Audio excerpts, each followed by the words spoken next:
بچه چطوری؟ امروز اومدیم با ویدیوی چه عرض کنم با حال خفن گیم پلی. لطفا لایک کنید، سابسکرایب کنید، اون زنگوله رو فعال کنید که هر موقع ویدیو گذاشتم واسه تون بیاد. بریم سراغ نه اول کاری. بله اومدن که بزنن، ما هم که ایتابل به دست. گن زدم، باز تیر زدم. حالا اشکال نداره، الان بهم راش میدن. بدبخت اینا فکر کنم 2 نفرن.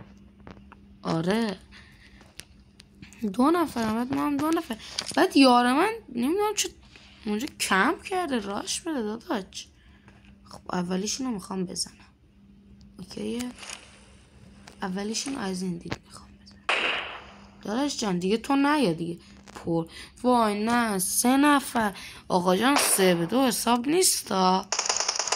من نگفتم 3-2 بیاین خدا وکیلی. خب بچه یکیشون رو دیدیم، بریم بزنیمش.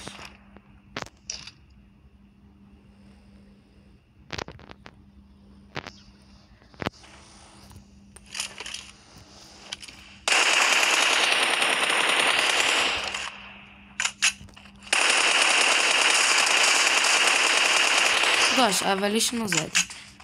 وای داره راش میده. وای گندت بزنم. وای زد. نه باختم دیگه. البته فکر کنم ما بردیم.